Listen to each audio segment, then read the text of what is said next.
todas muito bem-vindos a mais um episódio do nosso podcast, uma parceria aqui da Numeric com a Monken, que é a nossa grande apoiadora do movimento do Innovation Leaders.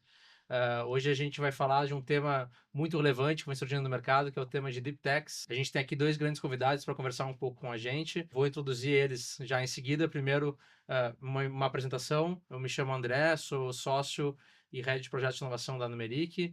E estou aqui com o Rafa e com o Tadeu da Natura para falar um pouco sobre esse tema. Nada melhor do que, né, os próprios convidados se apresentarem, trazerem um pouco sobre o seu contexto, né, como que entraram no mercado da inovação, no mundo das Deep Techs. Então, vou passar a palavra aqui para os nossos convidados. Tadeu e Rafa, sejam muito bem-vindos no nosso podcast. Vai lá, Tadeu. Maravilha. Bom dia, obrigado aí pelo convite. Falar de Deep Tech é algo muito dignificante por causa do momento que estamos. E então, prazer para todo mundo. Eu sou Tadeu Junqueira, trabalho na Natura, cuido do funil de tecnologia que a gente chama, que é dentro de gestão de inovação, dentro do nosso P&D. A gente gerencia o portfólio de projetos mais tecnológicos e disruptivos, ajudando a fazer as apostas mais de médio e longo prazo, né. E paralelo a isso também ajudo com a alavancagem via políticas públicas dessas ideias e projetos que são mais ousados e têm risco tecnológico a serem divididos ali. E Deep Tech é um ambiente imerso disso, por isso tem uma grande sinergia. Valeu, André. Obrigado pela introdução. Prazer, todos e todas. Sou Rafael Fiuza, sou sócio do André aqui na Numeric. Também atuo como head de projetos, head de inovação, assim como o André. Acho que o André sou eu lá em Porto Alegre e eu sou o André aqui em São Paulo. Perfeitamente. Mas, enfim, tenho a alegria de trabalhar junto com o André. Tenho alguns anos já nessa estrada de inovação e tenho um mestrado em inovação pela Universidade de São Paulo, que inclusive foi onde eu conheci meu amigo Tadeu, que hoje está aqui com a gente conversando sobre Deep Techs, e lá eu, inclusive, escrevi uma dissertação sobre fatores de sucesso ah, nessa relação de inovação aberta entre grandes corporações, com foco em startups Deep Techs, né? Então, inclusive foi aí que eu entrei, mergulhei de cabeça nesse mundo das Deep Techs. Vai ser um prazer a gente conversar sobre essa pauta. Vamos lá. Legal, legal, Rafa. Obrigado, Tadeu. Acho que para a gente começar a conversa, vamos começar pelo básico, né? A gente já falou aqui um pouco do termo, mas o que que exatamente são Deep Techs, né? Como que se classificam as Deep Techs e como que elas se diferenciam das demais startups que a gente tem hoje no mercado? Então, como que surgiu esse conceito? O que que são exatamente as Deep Techs? Legal. As startups Deep Techs, assim, e Tadeu, você fica à vontade também para me corrigir, para complementar a visão, porque aí eu acho eu acho não, né? Quando cada vez mais que eu participo de eventos, de reuniões públicas para falar sobre Deep Techs, é notório que o conceito de Deep Techs ainda não está muito bem definido, né? Não existe um grande conceito, né? Eu tenho um entendimento, o Tadeu vai ter um entendimento similar, a pessoa X, Y vai ter um entendimento similar. São sempre entendimentos similares, mas inclusive existe uma discussão agora na FINEP para discutir políticas públicas para Deep Tech, para aí sim definir qual que é esse conceito de Deep Techs que vai nortear, né, os microconceitos daqui para frente. Mas basicamente eu entendo as startups Deep Techs como aquelas startups aqueles modelos de negócio, né, que surgiram a partir de tecnologias criadas na universidade. Então, ou na universidade ou em bancadas de laboratório. Então, pensa que enquanto eu tenho as startups soft techs, ou as startups mais digitais, que fomentaram o boom no ecossistema de startups no Brasil, no mundo, elas partem do princípio que existe uma dor e vou construir alguma solução rápida ali, digital, para resolver aquela dor. As Deep Techs, as startups Deep Techs, elas nascem a partir de uma pesquisa científica. Então, antes dela ser um negócio, ela é uma ciência em desenvolvimento. Ela é uma tecnologia em desenvolvimento, né? Então, por isso o Deep Tech. A startup Deep Tech é o modelo de negócio em cima dessa tecnologia que está em desenvolvimento no ambiente laboratorial, né? E aí, com isso, envolve uma série de outras características e variáveis que a gente pode conversar um pouco mais para frente, mas eu daí já separaria o que são as startups soft techs baseadas em software, né, com as deep techs. Deep techs eu tenho uma chancela científica maior por trás. Então, antes ela é uma ciência e, por um acaso, porventura, ela pode se tornar um negócio. Tadeu, Mais ou menos por aí? Super alinhado, acho que eu só adicionaria uma camada de que elas sempre existiram, né, a gente chamava de empresas de base tecnológica, o grande ponto é que nos últimos 10 anos, essas empresas acabaram, ganhando mais notoriedade, dali foi cunhado o termo de startups, onde, sendo escalável, digital, aí de repente começou a ficar muito grande e precisa começar a segmentar, até porque muitas, empresas digitais e escaláveis acabaram gerando muitas bolhas, né, como consequência disso, acabou vindo uma visibilidade muito grande para essas deep techs, onde tem uma barreira de entrada, de cópia, muito grande, que é essa ciência, na maioria das vezes única ou com um diferencial, hard de ser superado ali. Então tem muitos lugares que chamam mais de hard science, onde vai para o lado de bancada, Uhum, uhum. laboratório, mas deep tech também pode ser só digital quando a gente está falando de machine learning, de códigos avançados, a IA está De IA. transformando o mundo em torno disso e tudo isso é dentro de deep tech. E aí o ponto principal é essa barreira de cópia, de diferenciação, pode ser ou com algo patenteável, né, com proteção de propriedade, ou simplesmente um know-how não facilmente, copiável ou alcançável, né. Uhum. E aí isso difere muito. Na maioria das vezes acabam sendo essas spin-offs, né, acadêmicas, mas tem, também soluções que podem até nascer já de um desafio tecnológico, e aí a busca de solução com caminhos tecnológicos para isso. Então, é muito complementar e É, estamos no que você disse da similaridade e é. complementariedade. E é legal, também trazer à tona, André, que, eh, essas startups, né, chamamos elas de deep techs ou de hard science ou de hard techs, enfim, aí é o recorte que a gente quiser dar, o nome que a gente quiser dar, elas normalmente se constroem em cima de tecnologias emergentes. As tecnologias emergentes são tecnologias que a gente sabe que elas existem, né? Elas estão sendo em algum momento e em algum lugar elas estão sendo desenvolvidas, né? Geralmente onde são esses lugares são nas universidades, por Uhum, isso que uhum. o grande berço dessas startups deep tech são nas universidades, mas essas tecnologias elas estão sendo desenvolvidas lá, né?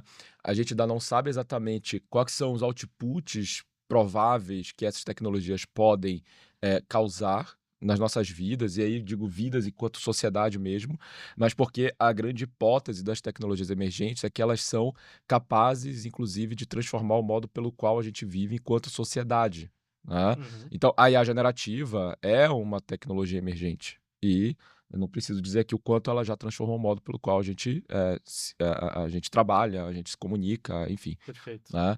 Então a gente tem nesse rol das tecnologias emergentes, realidade virtual, realidade mista, impressão 3D, a gente tem biotecnologia, a gente tem materiais avançados, computação quântica, a própria inteligência artificial, Gêmeos digitais que entrou né. também nesse. Isso.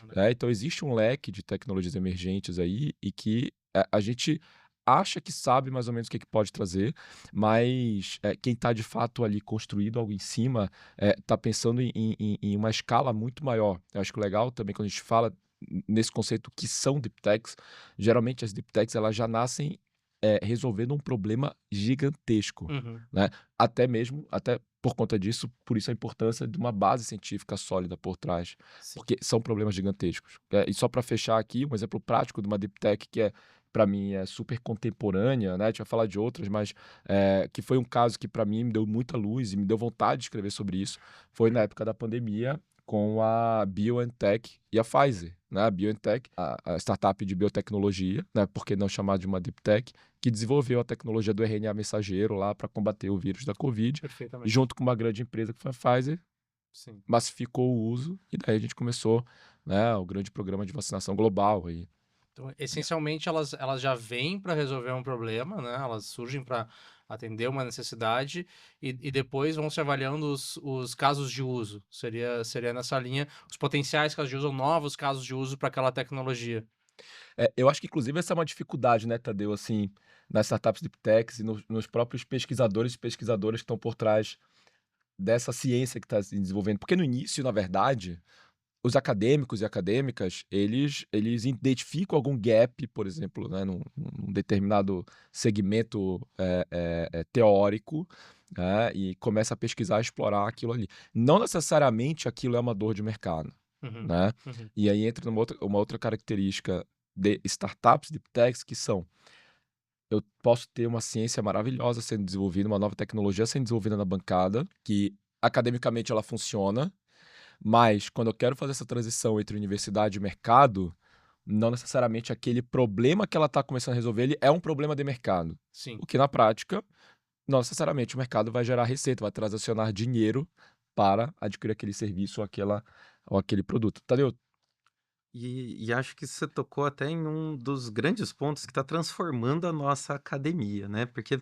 a, a nossa academia é tradicional por. eh, Somos relevantes na publicação científica globalmente quando a gente olha. Isso Perfeito. não se reverte proporcionalmente na quantidade de negócios ou mesmo de patentes, né? E quando a gente está vendo essa hype vindo em torno de Deep Techs, esses cientistas que antes eram mais desafiados por uma publicação numa revista de grande impacto, onde tivesse uma reputação acadêmica relevante, sem tirar nada da nobreza da relevância acadêmica desse avanço, mas muitas vezes ela também pode ter um cunho de aplicação tecnológica em algum segmento Exato. da sociedade Uhum, que eles conseguem até reverberar o impacto daquela descoberta acadêmica. perfeito. E isso que acaba fazendo com que aquela ciência de base, depois vá sendo, convertida em ciência aplicada e até produtização, né. A terminologia até dos níveis de maturidade tecnológica e agora outros, mercadológicos, tem ajudado muito a trazer um linguajar mais padronizado para academia e indústria, e mundo empresarial já começarem a políticas públicas, já irem falando tudo numa linguagem onde ciência, produto, mercado, sociedade acabem, se interconectando de uma forma mais integrada, coisa que antes, acho que existia vales mais longos Uhum, nessa interconexão, né. uhum. é, Vocês comentaram alguns. Desculpa, Rafa, não sei se. não, eu só ia complementar aqui que o Tadeu também trouxe à luz aqui eu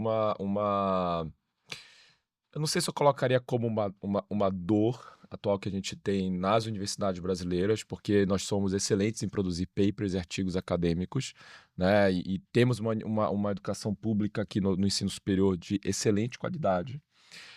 Mas quando a gente olha lá para fora, né, em países mais desenvolvidos, Estados Unidos, Europa, a forma pela qual eles medem a, a robustez daquilo que está sendo desenvolvido na academia, nas universidades, é quanto de valor está sendo gerado para a sociedade, às vezes até mesmo medido em valor financeiro. Uhum, Enquanto o Tadeu estava falando aqui, eu estava procurando aqui no nosso grupo da USP, mandaram há uns dias atrás, né, alguns reportes, inclusive comentando, eu não sei, eu não estou lá dentro, mas que a CAPES aqui no Brasil está inclusive discutindo mudar um pouquinho essa visão de valorizar a produção pela produção quantitativa de papers acadêmicos, né? E medir mais o valor que esses papers podem gerar para a sociedade. perfeito. Principalmente quando a gente olha uma lógica de negócio. A gente tem uma produção de tecnologia gigantesca no Brasil, mas a gente ainda não é o criador da tecnologia, a gente ainda é refém da tecnologia que está sendo criada lá fora. Uhum, Por quê? Porque a gente é medido por papel publicado. E não há nada de errado nisso. Mas tem um elemento nessa equação que precisa entrar para fechar a conta, que é apoiar esses pesquisadores e pesquisadoras a transformar esses papers em negócio de fato. Porque uhum. aí o Brasil começa a ser não só um importador de tecnologia, como um exportador de tecnologia também. Legal, legal. E sem generalizar, né, porque a gente tem ótimos exemplos aqui, acho que um que destacaria muito aqui na região é a Unicamp, o que eles fazem lá com o de gestão do portfólio de filhas da Unicamp, medindo o faturamento de todas que foram, nascidas ou por fundadores, sendo ex-alunos ali da Unicamp, e continuar da métrica e acompanhamento desses negócios, mostra o quanto a universidade já está há mais de uma década ou até mais tempo fazendo esse trabalho lá de longo prazo, né? Uhum. Mas talvez tenha um espaço para a gente ampliar, porque ainda não está tão sistematizado em outros ambientes e regiões, né? Eu acho que a combinação de vários fatores que vocês trouxeram emenda um pouco o que eu quero trazer na próxima pergunta de o porquê que esse processo de empreender em Deep Techs ele é mais complexo, mais demorado, talvez um pouco mais difícil para o empreendedor. E talvez emendaria até junto, assim, né, de o porquê e quais são as barreiras que fazem, né, que causam essa dificuldade para os empreendedores. O que vocês enxergam hoje que está dificultando esse processo de trazer, de levar as deep techs de um lugar acadêmico para um lugar de mercado? Maravilha. Acho que eu vou começar, com essa então. Acho que um pouco é o que a gente acabou de falar mesmo. Tem muita, solução e tecnologia com grande potencial, mas que por enquanto ainda está limitado a um grupo de pesquisa. E não necessariamente esse grupo de pesquisa está alicerçado dentro do nicho da universidade ou do ecossistema que está inserido com o toolkit para empreender em torno dessa solução e ajudando a fazer essa conversão. Então tem um pouco desse toolkit, mas acho que o principal ponto a maioria dessas, oportunidades de deep tech, elas não vêm com resultado imediato. Você precisa de um longo tempo para fazer essa proposição ali, esse potencial o, eh, solução, né, chegar num nível de maturidade e ser aplicado. E para isso pode levar anos e milhões para poder, fazer toda essa conversão.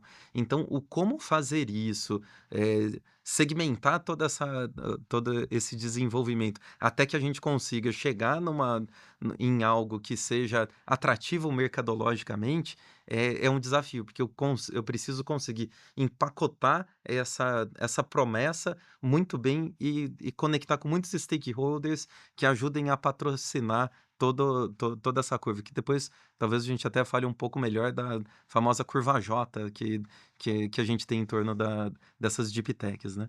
É. E trazendo até um pouco mais de número, uma parte prática, eu também tô com o iPad aqui que eu tô pegando um monte de colinha aqui para trazer Excelente. né, informações que não são da minha cabeça, mas que eu tô só conectando de algum lugar. Falei ainda agora da BioNTech, biotech que produziu a vacina com RNA na época da Covid, né? Tô até com o gráfico de crescimento dela aqui na tela. A BioNTech, ela nasceu em 2008, uma spin-off da Universidade de Mainz, né? Então ela nasceu em 2008. Ela teve a sua primeira captação Series A em 2018, né? Foram 10 anos de desenvolvimento tecnológico para até o momento de começar a encontrar uma dor no mercado que ela pudesse, de fato, sair das fronteiras da universidade. Mas ela explodiu mesmo, digamos assim, com a parceria da Pfizer na época da Covid, né? Que foi em 2020, 21, né? Então, pensa que, olha só, de 2008 a 21, né? Ou pelo menos de 2008 a 2018, essa era uma empresa de bancada de laboratório. Desenvolvimento da tecnologia. 10 anos de desenvolvimento da tecnologia financiadas por recursos públicos. Se eu não estou enganado, estou vendo aqui fundos da União Europeia, né? É, então aqui já é a principal barreira clara, assim. Você tem resiliência, né? A resiliência a gente pode. É um termo muito amplo, né? Mas você tem a resiliência de ficar 10 anos desenvolvendo a tua tecnologia sem necessariamente saber se ela vai te gerar alguma receita, se esse teu negócio ele vai ter um valuation, né, interessante para você enquanto empreendedor, enquanto empreendedora. Então, uma startup deep tech, ela passa muitos anos na bancada desenvolvendo a tecnologia. É um capital muito mais resiliente ele tem que ser muito mais resiliente e muito mais paciente para apoiar esse desenvolvimento tecnológico. Tanto é que existem sim alguns fundos de venture capital que olham especificamente para deep techs, mas o mais comum, né? E aqui eu não tenho, nesse caso eu não tenho o dado, mas o mais comum é a gente observar essas startups captando recursos, principalmente aqui no Brasil, captando recursos federais, né? De Embrapi, de Finep, né? Que são recursos não reembolsáveis para que elas possam, né? Ter esse parceiro do risco. É um risco muito grande, né? Então eu já te diria que essa é a primeira grande barreira, assim, é esse tempo de desenvolvimento da tecnologia. Agora, isso tem um lado muito positivo, porque você indo no caminho certo, desenvolvendo a tecnologia que lá na frente você consiga de fato resolver um problema no mercado, praticamente não vai existir um competidor nos próximos anos do teu negócio. É um oceano azul, né? Porque assim, é uma barreira de entrada muito alta, muito grande. Não é um modelo de negócio copy and paste que você vai ter, que você escolhe. Tipo, hoje, se eu quero pedir um Uber, eu posso pedir um carro por aplicativo, eu tenho Uber, eu tenho 99, enfim. Né? Então, é um jogo diferente. Uhum. Né? Não tô falando que construir um Uber ou 99 é simples, não é isso. Mas é um jogo diferente, inclusive, de nome no mercado. E aí tem uma segunda barreira também que eu queria adicionar aqui na resposta, que é até mesmo a barreira da pessoa que está por trás do desenvolvimento desse novo negócio, né? Porque quem desenvolve tecnologia em bancada de laboratório é, num primeiro momento, um pesquisador ou uma pesquisadora acadêmicos, né? E que não necessariamente essa pessoa quer ser uma empreendedora. Ela quer continuar sendo a pessoa técnica ali, e isso está tudo bem. Só que quando a gente olha para um cenário onde quer transformar essa tecnologia num negócio, né, eu preciso que essa mentalidade mude. Então eu coloco isso como uma barreira porque não é simples. E tá tudo bem se você quer continuar sendo pesquisador ou pesquisadora, mas você precisa trazer então alguém para Que mude ou se complemente, ou né? que Trazer um complemente, sócio. trazer alguém como um sócio gestor, uma sócia gestora, para Perfeitamente. ser essa cabeça de gestão. Então, e aí entra nas barreiras já conhecidas também de você tocar o negócio com qualquer um. Então, eu colocaria esses dois principais pontos, né? Aliás, esses Deixa eu três: tempo, o perfil da pessoa, perfil empreendedor por Uhum. trás, que não necessariamente está configurado desde o início, né? E até mesmo o capital para ajudar a desenvolver. Porque, cara, Perfeito. é muito caro desenvolver. Perfeito. E são 10 anos desenvolvendo. Sim. Deixa eu até pegar um gancho no caso que você trouxe da BioNTech, que foi uma crise, né? Toda a Covid, que para eles virou uma oportunidade. Porque como seria a história da BioNTech se não tivesse vindo a Covid? Eles não teriam tido acesso à regulamentação de poder testar com fast tracking com o equivalente à nossa Anvisa lá com FDA e outros órgãos internacionais para poder testar na prática em mercado. No ambiente de Covid, eles conseguiram autorizações de testes expressos que, se não existisse a crise sanitária, talvez eles tivessem passado mais 5 ou 10 anos ainda em testes clínicos de cada uma das fases, até passar por todo o protocolo, e talvez ela tivesse morrido de inanição se não tivesse um capital paciente ainda investindo por mais tempo. Então, eh, o também, trazer esse contexto de que esse mundo VUCA, agora BANI, Uhum. também pode trabalhar a favor de quem tem prontidão tecnológica e tiver uma solução para a dor que a sociedade tiver no momento, talvez consiga superar algumas barreiras que hoje, um Pestel da vida nos sejam barreiras, né. Perfeito, perfeito. Eu acho também que tem um papel legal que, dentro do cenário de inovação aberta, né, que as empresas podem fazer também para apoiar a evolução e o avanço de deep techs. E aí eu entro no case da Natura, né? A Natura tem um case bacana aí com a Bioverse para fazer monitoramento de florestas no Pará. Eu queria que Tadeu contasse um pouquinho para a gente sobre esse case, como que surgiu e como que é na prática ali, né, o desenvolvimento e como que foi esse match, da onde que surgiu essa necessidade, esse match com a Bioverse. Não, perfeito. Acho que até antes de começar esse, eu preciso trazer um preâmbulo de que a Natura tem no DNA dela fazer essa aproximação tecnológica de competências complementares para a gente conseguir fazer os nossos desenvolvimentos e trazer para dentro da sociedade soluções inovadoras, né? E aí o Natura Campus ele surgiu em 2006 com esse foco de se conectar com o ambiente acadêmico, científico, tecnológico em conseguir trazer soluções que nos acelerem. Então, depois, em 2016, o Natura Startups para conectar com esse público, e dali em diante a gente tem múltiplos cases com startups brasileiras, americana, alemã, tudo trazendo soluções que revolucionam o nosso portfólio.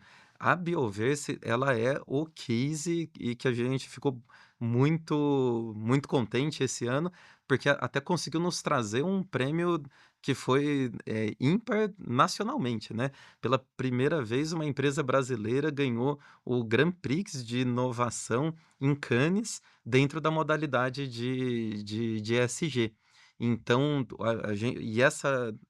essa parceria veio da conexão de uma dor e uma proposição. Qual que é a dor do lado da Natura ali? Para a gente ter o nosso modelo de negócio rodando, desenvolvendo cadeias de bioinsumos que são aplicados nos nossos produtos, eu tenho dois desafios ali. Um é de desenvolvimento de novos ingredientes, então o tempo todo eu estou identificando novas espécies. Em geral, a gente tem um foco prioritário muito em Amazônia, mas também em biodiversidade brasileira. E uma vez que eu desenvolvo isso, eu preciso conseguir identificar onde tem essas espécies das quais a gente acabou identificando o potencial e desenvolver a comunidade para fazer os extrativismos. Aí, para isso, o que a gente acaba fazendo? Eh, Tradicionalmente, antes desse projeto, a gente precisava ir lá fazer um inventário florestal. Então, a gente olhava aquela área de milhares de quilômetros quadrados e definia alguma amostragem e mandava pessoas de campo, os nossos cientistas, para irem lá e contar quantas espécies de árvore daquela espécie específica. Aí, É muito complexo, entendeu? então, Não é simples, e, não é um negócio simples. E aí você precisa ter uma grande corp que abraça isso pra Sim. conseguir tirar algo do papel. Desculpa, é o eu desafio só da queria colocar esse bioeconomia. ponto, assim, é muito complexo. É, As é, startups deep tech resolvem problemas muito complexos. E aí, isso tudo é um enabler e é o que a gente, com o nosso portfólio de 46 bioingredientes desenvolvidos até agora e tal, mas a gente sempre precisa fazer isso, tanto para expansão quanto para novos desenvolvimentos. Como que a Bioverse acabou nos ajudando? A gente, até com o processo anterior, a gente foi falar: e se a gente fizesse por imageamento? Olhando a copa das árvores, como que a gente conseguiria. Será que daria para fazer essa contagem? Ao invés de fazer por amostragem, eu fazer da área inteira? Será que dá para ser até mais assertivo do que Uhum. do jeito que a gente faz? E será que fica mais simples? No projeto anterior, a gente até fez a comparação entre imagens de satélite e imagens via captação de drone. Aí ficou claro para a gente que o via drone era mais promissor, porque a gente precisava de uma resolução adequada. E quando a gente viu a Bioverse, eles foram. Era a solução de Deep Tech que já tinha navegado pelo ambiente de tratamento de imagens florestais. E como com um algoritmo e com machine learning aplicado, eles conseguiam identificar aquelas imagens, fazer o processamento, identificar a copa das árvores e diferenciar os diferentes tipos de palmeiras, de castanheiras e entre outras espécies ali. E aí a gente, com o apoio da FINEP, a gente escreveu um projeto em conjunto, fomos contemplados ali e a gente conseguiu desenvolver um mecanismo onde a gente fez o maior inventário florestal contínuo em floresta nativa do mundo, com parceria deles e com a ExmoBots, 40 mil hectares, uma área enorme. E aí a gente aplicou esse algoritmo, desenvolveu para as espécies que a gente tinha, que a gente queria, e através disso a gente conseguiu compartilhar com as comunidades dessa área que foi mapeada e tratada a maior incidência dessas espécies e como que eles conseguiriam ir lá e buscar e fazer esse extrativismo. Que De legal. modo que a gente aumenta a produtividade da comunidade, da cadeia que entraria numa mata na sorte, né, em busca dos insumos, e dali eles já vão mais guiados, sabendo a incidência, onde buscar e tal. Então, é um projeto que se conectou muito com um modelo de negócio que a própria Natura opera, ajudando a gente a dar escala e ampliando esse modelo. Você tem um ganho de escala, uma redução de custo, porque o custo pessoal também de fazer um mapeamento ali, se for comparar, né, botar várias pessoas, porque um drone faz, tem um custo elevado, e até questão de segurança, né, de entrar na floresta e fazer, então você já vai direcionado. Muito bacana esse A case gente da acelerou. Natura. O processo que foi feito em 6 meses, acelerou um processo que levaria 20 anos para Sim, fazer sim. no nosso processo normal. Que seria economicamente inviável, né, se parar para É. analisar. Muito legal, assim, é um case interessante, mas queria ouvir um pouco, assim, desse processo, né, de se relacionar com deep techs. Qual que é o principal desafio, assim, de encontrar boas deep techs que estão relacionadas à estratégia que vocês têm? Como que é esse processo? Quais são as principais dores nessa busca, nesse relacionamento com deep techs, como é o caso da Bioverse com a Natura? Ah, maravilha. Esse é sempre um trabalho de garimpo, porque, são poucas as soluções que a gente, de cara, a gente tem a startup ofertando o que a gente está procurando. Na maioria das vezes, é uma conversa sobre competências. O que a startup sabe fazer e o que tem feito versus o que a gente tem de gap. E aí, na maioria das vezes, a gente precisa fazer algum ajuste, dentro do que eles estão oferecendo para conseguir, dar o fit na nossa dor. E aí a gente sim faz projetos. O Natura Campus, ele tem até, esse propósito de ser agnóstico de nível de maturidade, a gente se conecta com a solução independente da maturidade, desde que ela tenha o fit. A gente ajuda a desenvolver até chegar no nível de prontidão.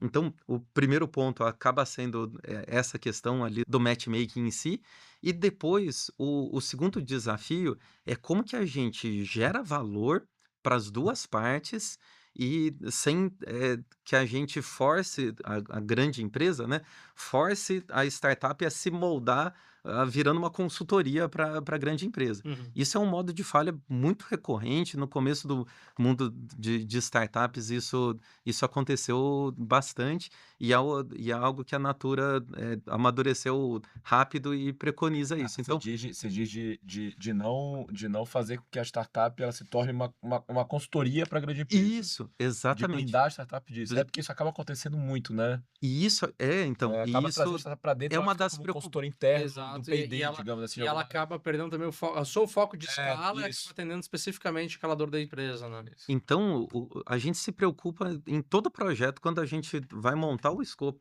onde que está o valor agregado para ambos.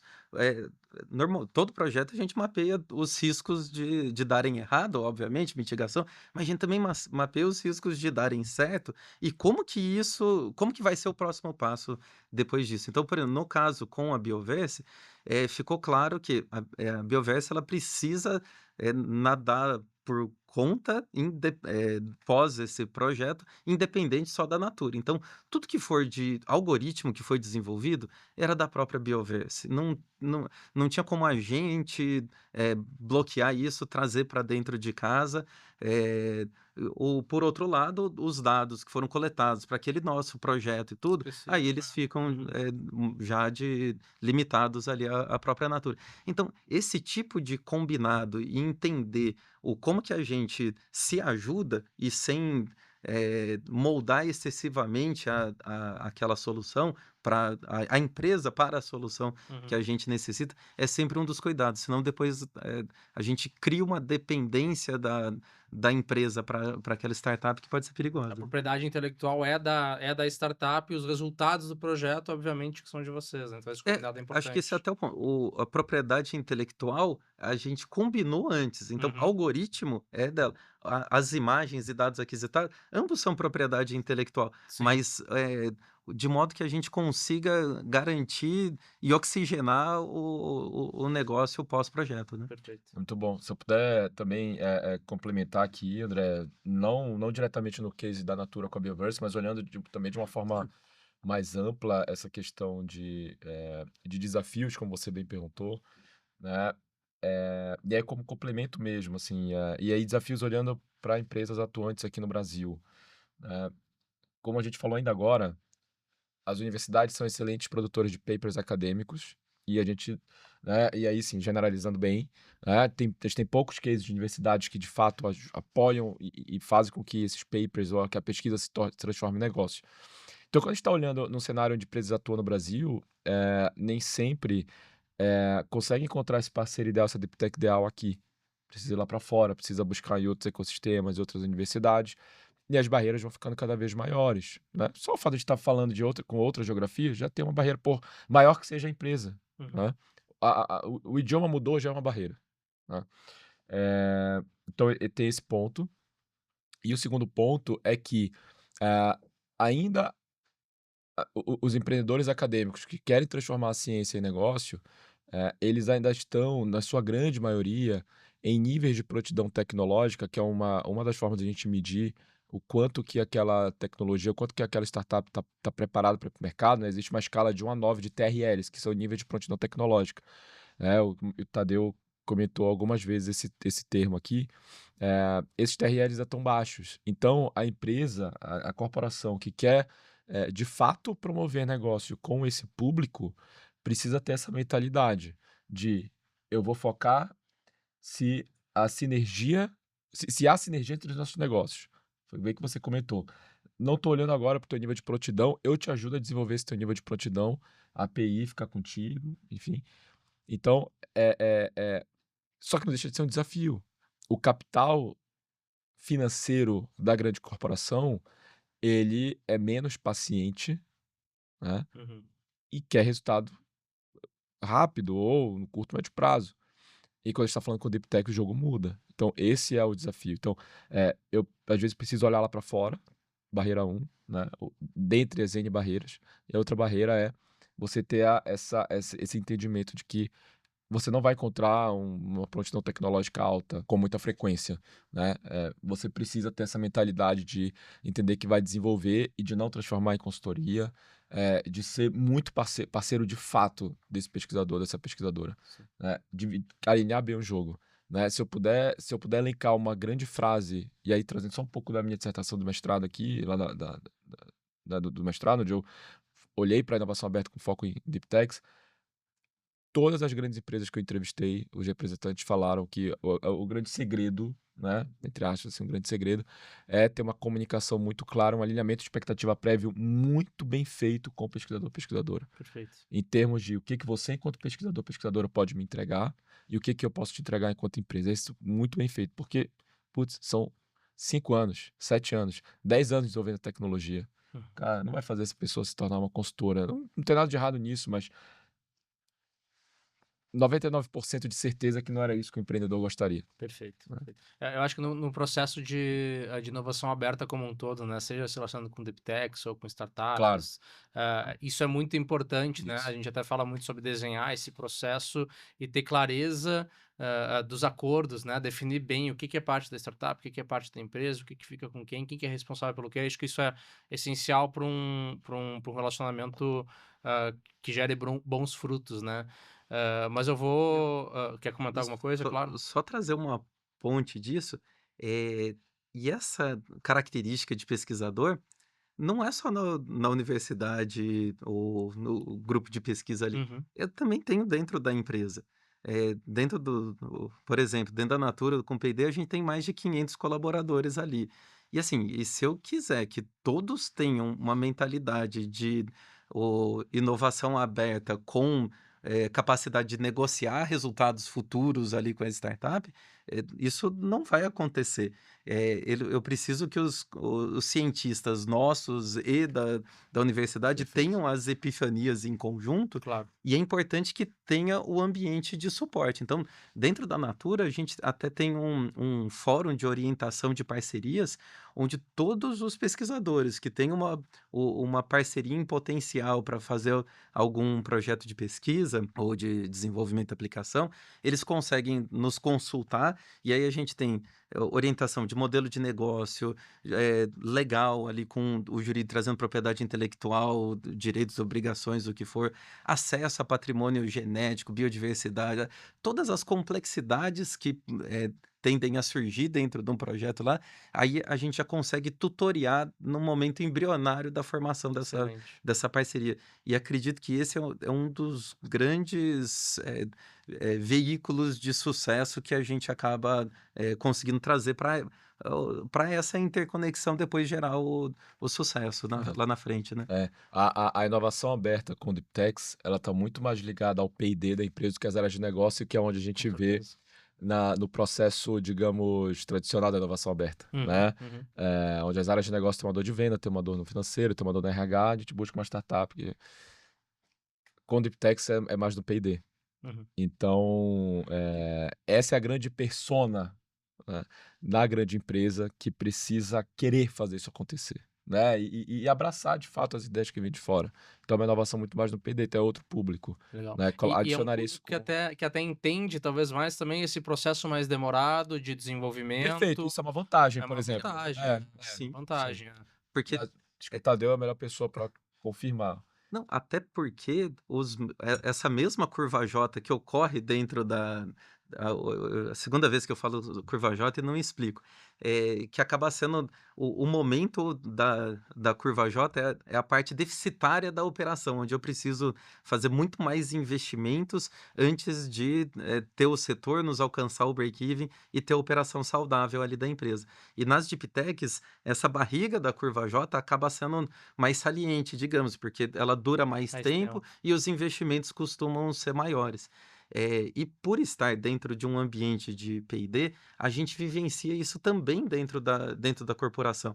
A gente tem um case que é de tremendo sucesso da Natura, que é o SAF Dendê, né, que é Uhum. trazer o sistema agroflorestal para uma cultura que no resto do mundo é conhecida por degradação e tudo. A gente conseguiu desenvolver, junto com um monte de parceiros, principalmente a Embrapa, um modelo sustentável de fazer isso. Temos uma linha de produto lançada com ele e tal. Mas a gente levou mais de 10 anos para fazer esse desenvolvimento. Se eu não tenho o capital paciente também dentro da empresa, eu não consigo desenvolver esse tipo de coisa. E aí, Perfeito. para quem vive isso dentro de casa, é mais fácil entender o paralelo fora de casa e fazer essas comparações, né? Excelente, excelente. Então Bom, acaba sendo uma vantagem, né?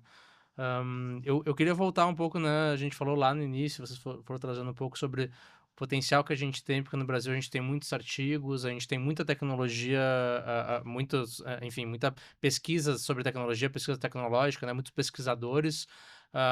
Então tem um potencial aí do Brasil ser um lugar de referência de deep techs, na opinião de vocês. O que falta para talvez a gente virar essa chave e talvez o mundo olhar para o Brasil como um país referência em desenvolvimento de deep techs? eu não tenho dúvidas assim da nossa capacidade de produção acadêmica e da capacidade que o brasileiro tem de empreender, né? Países subdesenvolvidos têm uma série de desafios, mas são esses mesmos desafios que estimulam a criatividade empreendedora. Então, o Brasil, ele é sim um polo muito grande de empreendedorismo. E por que não também levar esse empreendedorismo para o empreendedorismo científico, né? Que é esse empreendedorismo que nasce na universidade.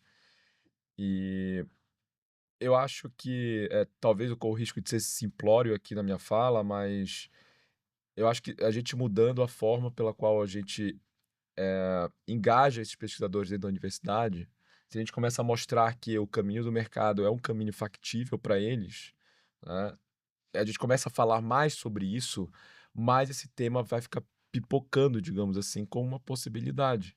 Porque até então é paper, assim, quiser entrar no bom programa de doutorado, medem também não só a qualidade do teu projeto, mas quantos papers você já publicou naquele tema, para ver se você é, de fato, alguém interessado por aquele tema, que já tem uma base sobre aquele tema. Não tô tirando a relevância do papers dessa pesquisa, mas é engajar de uma forma diferente, né? Então, e como que a gente engaja da melhor forma possível? É ter dinheiro na mesa para essas pessoas poderem trabalhar, Uhum. né?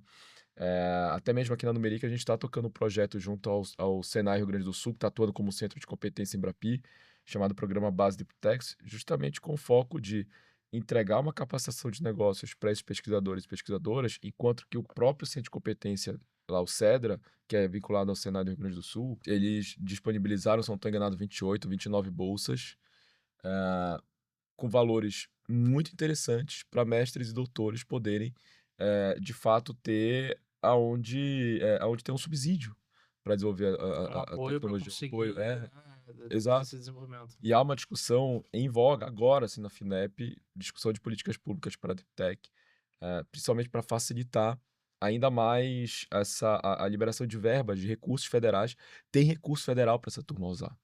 Tem recurso da FINEP, tem recurso da Embrapi para essa turma usar. Uhum. Muitas das vezes a fundo, não gosto de que falem fundo perdido, né? Tipo, não é dinheiro perdido porque de uma certa forma isso volta como investimento para a sociedade. Então é um fundo não reembolsável, é um dinheiro não reembolsável, Uhum. né? Ou outros onde a startup entra com um percentual muito pequeno perto do montante que ela vai receber. Então é principalmente você ter é uma outra lógica do P&D, né? É o pessoas, infraestrutura e dinheiro, né? Não é o P&D, o pesquisa e desenvolvimento, é o PI, letra I, Uhum. D. A universidade, a gente tem boa infraestrutura, né? A gente colocando dinheiro na mesa e tem excelentes pessoas. Então, tendo, acho que esse D bem fortalecido e que eu acho que, por mais que tenham grandes corporações aptas a querer desenvolver também esse mercado, acho que nesses anos iniciais, a gente quer olhar o Brasil como essa referência, é ainda recurso público. A gente tem a Natura aqui como excelente exemplo, mas a gente nunca deve tentar representar o todo por uma pequena parte, né? Não é uma amostra suficiente para dizer que agora sim as empresas estão compradas. Então, a gente tendo recurso público, nem que seja para que aquela pesquisa saia dos níveis de prontidão tecnológico do 0 ao 4, ao 5, que é quando está começando a fazer alguns testes mais reais, que aquilo realmente funciona, aí pode vir. Aí eu tenho um convite. Aí fica mais convidativo para que essas grandes empresas queiram, então, apostar, porque aí quem, quem, quem financiou a maior parte de risco, a etapa com mais risco na vida dessas startups deep techs foram recursos públicos, Uhum. né? Mas isso aí como incentivo, porque isso volta para a sociedade. Lembra lá no início que a gente falou, são tecnologias emergentes que têm potencial de resolver problemas complexos da sociedade, Um né? potencial de disrupção muito grande Muito que pode ter grande. um impacto depois socioeconômico muito maior, né, Exato, do que esse investimento inicial. exatamente. E até pegando um gancho disso, é de que estamos em um momento muito favorável. O ecossistema brasileiro acho que nunca teve tanta oferta desse tipo de apoio, de fomento à inovação. Acho que esse movimento começou muito forte em 2013, com a criação tanto das redes dos institutos senais de inovação, quanto da rede Embrapi, que para quem não conhece é a Embrapa da indústria, né? E isso veio amadurecendo, trazendo todo esse linguajar. E mais recentemente, com o descontingenciamento do FNDCT, que é o Fundo Nacional de Desenvolvimento de Ciência e Tecnologia, a FINEP e outros instrumentos, o Embrapi, CNPq, estão melhores financiados para conseguir fazer esse tipo de investimento. E com modelos muito variados ali. Então, isso é um senhor incentivo mesmo para quem está começando ou precisa fazer essa avaliação. Mas, para mim, acho que o maior diferencial aqui para Brasil é alinhar muito com as nossas vocações. Brasil tem algumas fortalezas que a gente consegue se diferenciar facilmente do resto do mundo para não ficar brigando em torno do lado do Oceano Vermelho, né? Uhum. Que é o quê? Primeiro, e aí que a Natura trabalha muito forte, como que a gente usa melhor a nossa sociobiodiversidade. eh, temos um país continental com uma biodiversidade exuberante, como que a gente gera valor, com a economia da floresta em pé. Mas também não podemos ficar limitado a isso. A gente está falando agora o país da energia verde, né? Uhum. Que com tudo isso a gente consegue trazer outras fontes renováveis e tudo. E o que, se desdobra disso?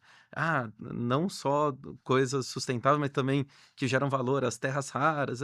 E acho que tem vários lugares onde o Brasil consegue usar a própria vocação para criar tecnologias diferenciadoras. O agro acho que é o maior exemplo de investimento de longo prazo, onde hoje a gente já consegue mostrar esses resultados. Já é o Brasil que deu certo dentro de uma das vocações que a gente naturalmente tem, né?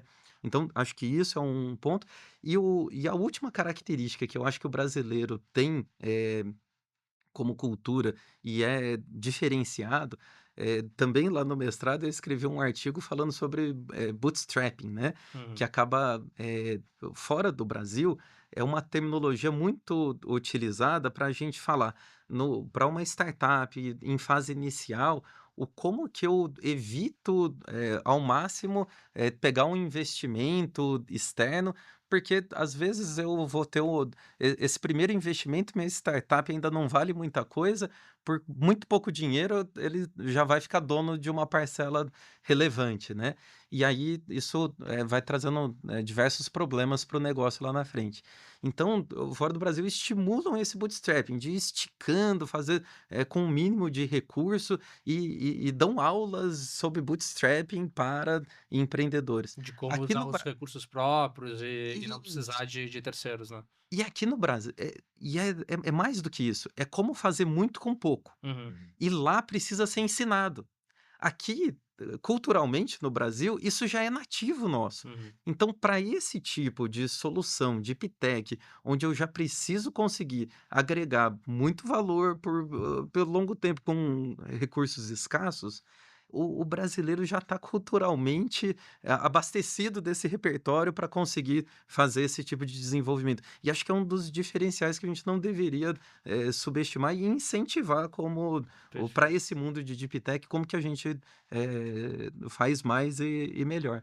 Perfeito, perfeito. Eu vou voltar para nossa audiência aqui a provocação, né, para ficar como indo para o nosso, infelizmente, indo para o final aqui da nossa gravação, mas eu vou deixar uma provocação para que reflitam em casa, para que deixem nos comentários ou para que gerem a conversa em torno disso, né? Se vocês acreditam que o Brasil tem um potencial de se tornar um hub global de deep techs, com base em tudo que a gente discutiu aqui, relacionado a esse tema, né? Se isso pode ser uma realidade para o cenário brasileiro e a gente se tornar essa referência global. E aí eu volto para os nossos convidados, que a gente infelizmente está chegando para a parte final, para a gente fazer um fechamento aqui, um apanhado, né? A gente falou um pouco sobre o que são as deep techs, né? Como que elas se diferenciam das startups normais, os desafios, né, que os empreendedores têm, né, nesse formato e o porquê que demora mais nesse processo. A gente falou sobre qual que é o papel das empresas nesse relacionamento também, como que elas podem se beneficiar, os desafios, as oportunidades, os ganhos que tem, e falamos um pouco também, né, sobre fatores de sucesso e como que o Brasil está se encaminhando para talvez se tornar um ponto de referência global aí em relação a deep techs. E aí eu passo também para Rafa, Tadeu, primeiro agradecer, né, pelo tempo e a disponibilidade da gente estar falando aqui sobre esse tema bastante relevante, né, que está bastante em alta, mas também abro para vocês para que vocês possam fazer um fechamento, deixar alguma mensagem final sobre o tema, sobre incentivo também em relação a deep techs, né, fazer alguma provocação também para nossa audiência. Muito bom. Obrigado, André, pelo bate-papo, Tadeu, pela companhia aqui. Eh, Acho que a minha frase final é para todo mundo é que a gente aposte mais em ciência, né?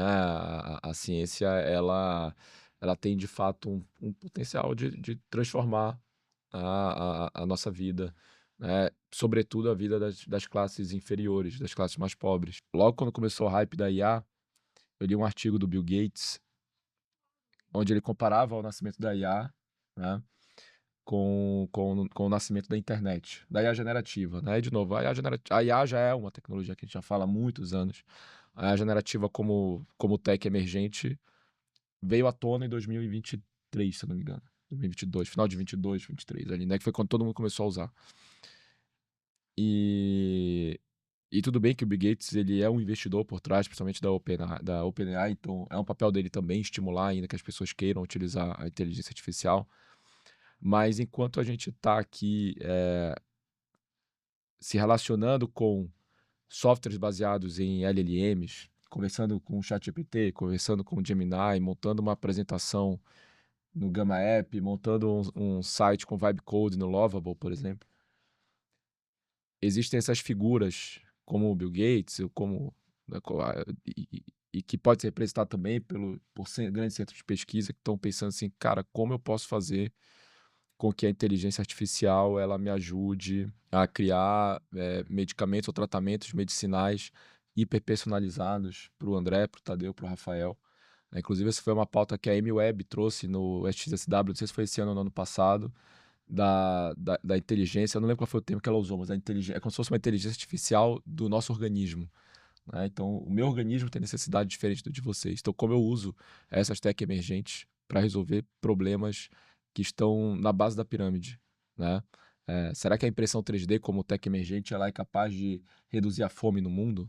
Né? Porque eu consigo imprimir comida, já existem estudos mostrando a impressora 3D imprimindo comida. Então, acho que essa é a grande... Quando eu estudo sobre tech emergente, eu confesso que essa parte é o que mais me encanta, assim. E só é possível a gente pensar nisso porque existe apoio à ciência. Então, acho que essa é a minha mensagem final, assim, é de que todos possam olhar com mais carinho os nossos pesquisadores e pesquisadoras, porque acho que ali é onde vai colocar o Brasil também numa rota de país disruptivo. Excelente. Maravilha. Acho que o que eu iria trazer aqui é um estímulo mais a essa ousadia mesmo. É, ousadia para o pesquisador que ainda não se vê dentro desse mundo, se inteirar e se relacionar mais e aos poucos ir transitando e contribuindo, mas também para quem está mais distante do mundo científico, para sonhar com essas coisas mais disruptivas e buscar na academia. Tem muitos empreendedores com habilidades comportamentais, negociais, mas talvez não estejam tendo a sacada de negócio por si só. E talvez essa conexão, essa busca dos empreendedores em ambientes acadêmicos possa trazer essa conexão. E e por fim, no final das contas, engaje-se no ecossistema. A gente está o tempo todo tentando fazer parte. Ontem estava, participando da primeira reunião da comunidade FAPESP, que está, se mobilizando para conseguir conectar mais esses múltiplos, entidades do ecossistema para poder usar política pública, conectar ciência, empreendedorismo, fazer, inovação. Na semana que vem, segunda e terça, Natura Campus vai estar patrocinando o Deep Tech Summit aqui dentro da USP, na segunda e terça. Eh, Vai lá, vê o que estão apresentando na feira de ciências de negócio, onde ciência e tecnologia acabam se conectando com o negócio, né? Então, esse tipo de iniciativa esteja presente, participe, que certamente oportunidades vão surgir, ou no mínimo você vai acabar amadurecendo um pouco mais o seu negócio ou ajudar no negócio do parceiro, que eu acho que essa resiliência e troca que a nossa cultura nos permite dentro de Brasil, acho que é uma das coisas a serem incentivadas ali. E de quem tiver curiosidade ou interesse, o Natura Campus é um programa aberto continuamente, recebe proposições a todo momento e a gente está super aberto aí para continuar esse diálogo com quem está aí de casa. Excelente. Tadeu, Rafa, mais uma vez, obrigado pelo tempo, pelo papo, disponibilidade de estar aqui com a gente.